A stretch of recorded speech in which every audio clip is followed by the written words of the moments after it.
এয়া চাওক আমাৰ ৰুবি বাই মমাই ক'ত গাঁৱটো খালে একদম চিন্তা কৰি মৰিছে চিন্তাত মৰি গৈছে হককে বোলো সাঁচি গছ কেইজোপামান দেখিছোঁ দুজনমানৰ লগত কণ্টেক্ট কৰিব পাৰিম অকণমান বিজনেছটো বঢ়াব পৰা নাই আজি অঁ ৰাতিপুৱা 6টাৰ পৰা আহি আছে কোনোবাই গাড়ী ভাড়া চাড়া নানিলে মানে ভেকচন ধৰি দিলে হ'ব 108 লৈয়ে যাব চেকখন আগত লৈ পেলাই ভেকচন ধৰিব লাগিব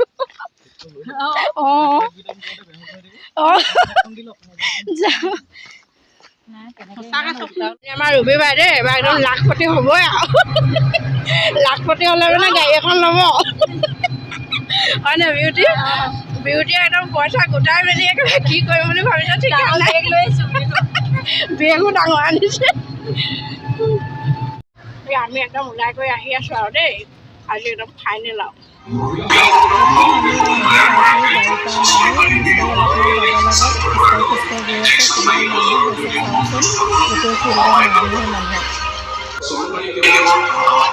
যিডোখৰ ঠাইত মিটিং হৈছে ঠাইডোখৰ মানে ষ্টেডিয়াম এটা আছে ইনডোৰ ষ্টেডিয়াম বহুত ডাঙৰকৈ বনাইছে আমাৰ গাড়ীবোৰ একেবাৰে ওচৰলৈকে যাবলৈ দিয়া নাই অলপ আঁতৰতে গাড়ীবোৰ ৰখাই দিয়া হৈছে আৰু আমি খোজকাঢ়ি ভালেমান ডোখৰ গৈ আছোঁ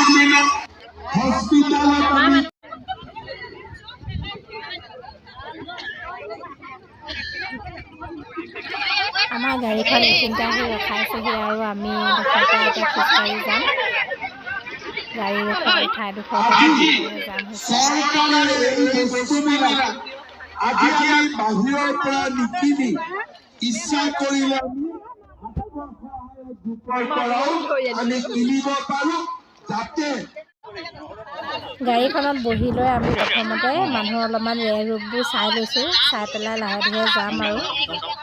অলপ বহি মানুহবোৰ চাই ভাল লাগে নহয় কিছুমানে যে চুৱেটাৰবোৰো একদম একে ৰঙৰ মিলাই আহিছে ইউনিফৰ্মৰ নিচিনাকৈ ভাল লাগিছে চাই মানুহ চাই আছে দেই মানুহ চাই লৈছে আগত কি ঘৰত গ'লো বাইদেউ কি কৰিলে বোলে আমাৰ গোটত দিলো এতিয়া গোটটো আমাৰ ধুনীয়াকৈ চলি আছে পৰীক্ষাত পাছ কি কৰিলে বাইদেউ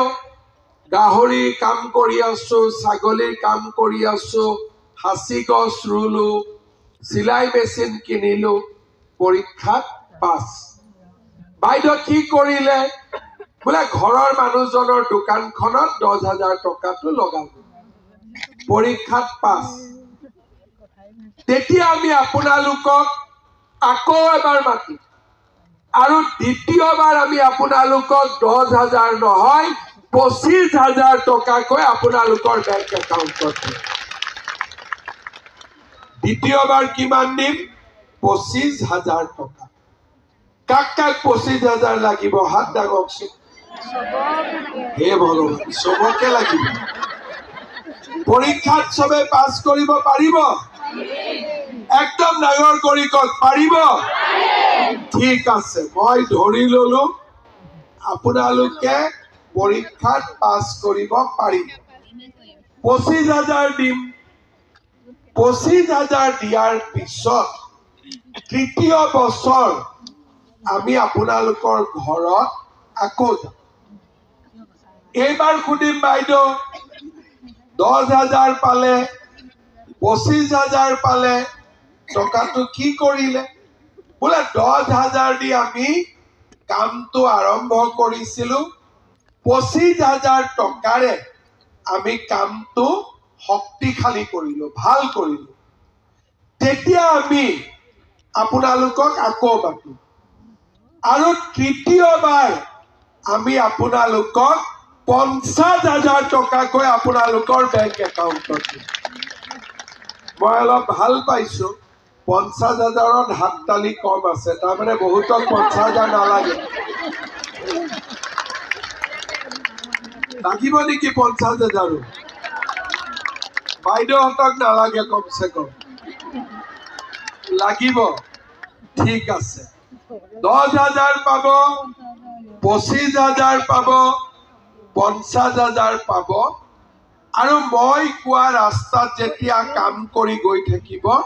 আপোনালোক লাখপতি বাইদেউ হৈ যাব। এই আৰু সেই মাৰ্কেটিঙৰ কাৰণে মই আজি দোকানখন খুলি ল'ব লগা হ'ল। আৰু এইখিনিতে মই আজি এতিয়া মুখ্যমন্ত্ৰী মহিলা উদ্যোমিতা অভিযানত যি 10,000 টকাৰ চেকখন আহি পাইছোঁ আৰু সেই টকাৰে মই এই ব্যৱসায়তে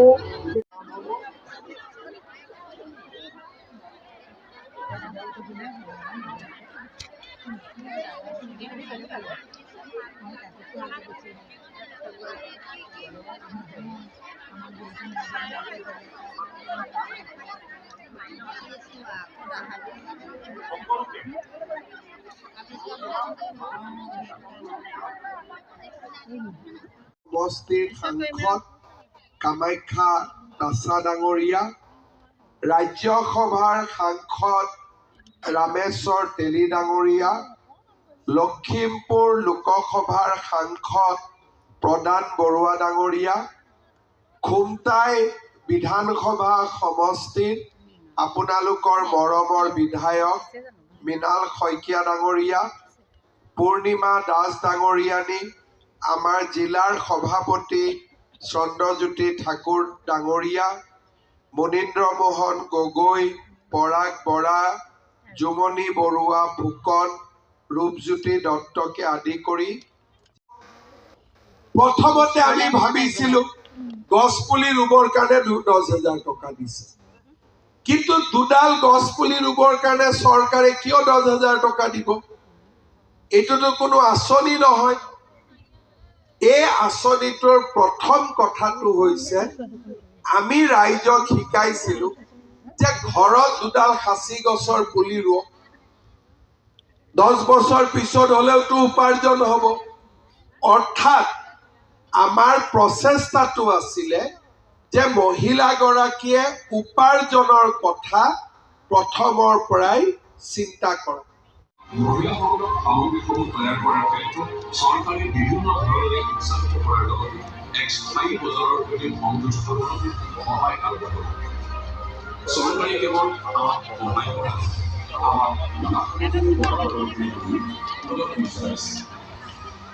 মই আৰু এটা আঁচনি ভাবি আছো,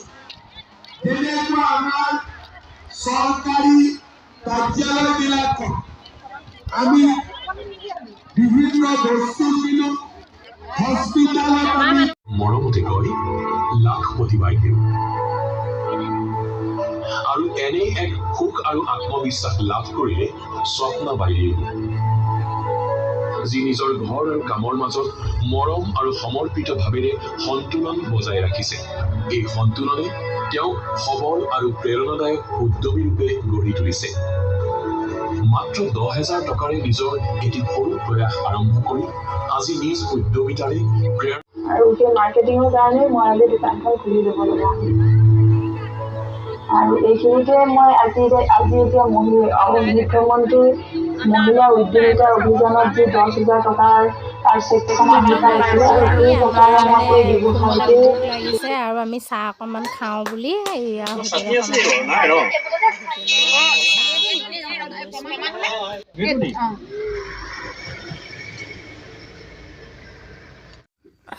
আৰু এইবোৰ কৰি কৰি ঘৰ আহি পাওঁতে আমাৰ প্ৰায় 6-7 মানে বাজিলে, আন্ধাৰে হ'ব হ'ল আৰু আজিলৈ ভিডিঅ'টো ইমানেই।